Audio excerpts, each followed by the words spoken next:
I was diagnosed with papillary thyroid cancer at the age of 20. I feel like I've lost myself to this persona of a patient, a number, of another mutated cell in the disease. Cancer becomes a part of a person's identity. When you look in the mirror, you expect to see a certain reflection, but as a result of the cancer, as well as the treatment, the image reflected can be very different. This can be frightening and overwhelming, bringing its own struggles and pain. Cancer and cancer treatments often alter a person's body. Some affect a person's appearance, while others alter how a person functions.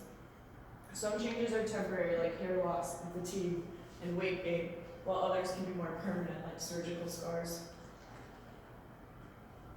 For good or for bad, we live in an image-conscious society. Our body image is a part of our identity, and when that is altered, it impacts our quality of life. Cancer affects so much more than your physical body. It infiltrates every part of your life and every shred of your innermost being. It invades every hope and fear, every dream and nightmare. I still find myself identifying with the patient, and I find my identity of a cancer warrior very much empty.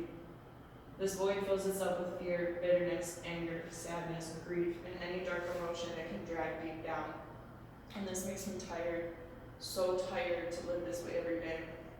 And for 2 years, I believed that if I threw myself into the practice of being the best possible cancer survivor I could be, then maybe, just maybe, I could find a purpose in all this hurt and I could beat it. I've heard people say cancer is not my identity or cancer does not define me, but truthfully, cancer has become a part of my identity.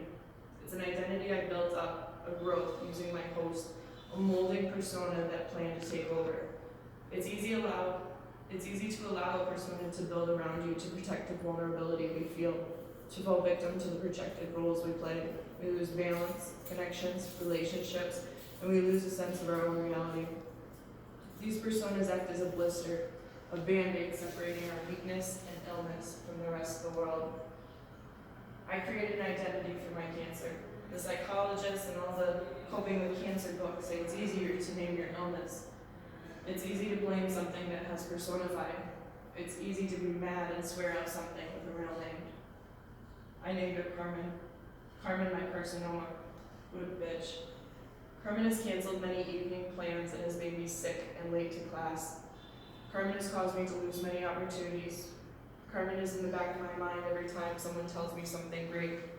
Whenever I meet someone new, I'm nervous to introduce Carmen to. Carmen makes me cry in church every week, and Carmen has more courage for my family than any other member. Presenting my papillary cancer manifested into a soft sculpture, completing my final thesis at Kendall College of Art and Design. Based on my experience here, my inspiration and concepts that sprout from strong feminist ideas, deep self-reflection, and addressing the void, and environmental influences. This is where my thesis was birthed. I had to manifest this void between my true self and an illness, a persona I carry.